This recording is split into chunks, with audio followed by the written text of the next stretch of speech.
Untuk peminat-peminat cucur udang, hari ini Dapur Ami nak bawakan resipi cucur udang istimewa yang sangat sedap tetapi sangat mudah.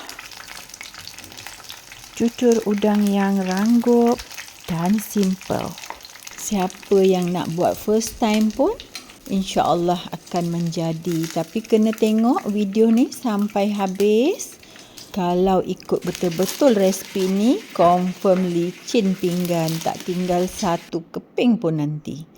Anak-anak berebut makan, memang sedap dan sangat sesuai untuk minum petang. Jom kita cuba resipi mudah cucur udang dari Dapur Ami ini.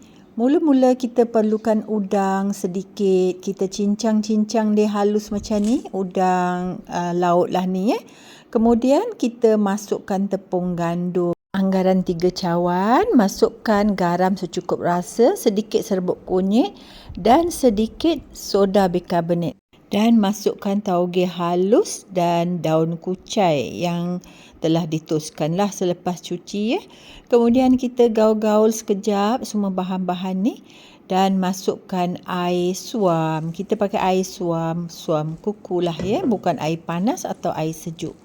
Gaul dia, masukkan sedikit-sedikit air sampai kita dapat satu adunan yang sederhana pekat dia. Tidak terlampau cair dan tidak terlalu pekat. Lebih kurang macam ni lah gaulkan dia sempurna.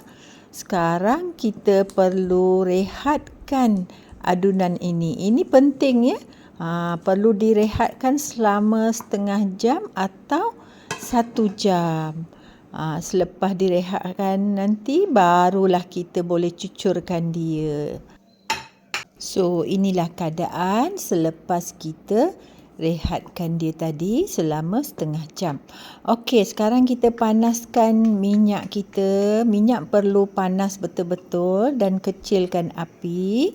Kemudian bolehlah kita ambil 1 sendok adunan dan letak 1 ekor atau lebih pun bolehlah, terserah udang, dan kita turunkanlah adunan kita ini ke dalam minyak. Kalau nak gunakan cara masak dalam sendok tu pun boleh juga, tapi saya buat kerja macam ni je lah, memudahkan kita kan. Walaupun tak cantik sangat bentuk dia, janji ranggup dan sedap. Kita balik-balikkanlah cucur kita ini sampai dia nampak ke perang-perangan dan ranggup. Bolehlah kita toskan cucur kita.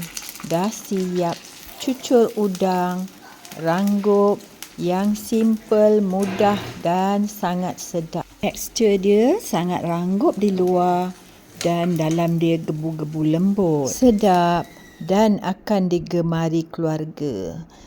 Makan pula dengan sos pilihan masing-masing. Tentu menjilat jari. Okey, puan-puan kena cuba resipi mudah dari Dapur Ami. Hingga bertemu lagi. Assalamualaikum.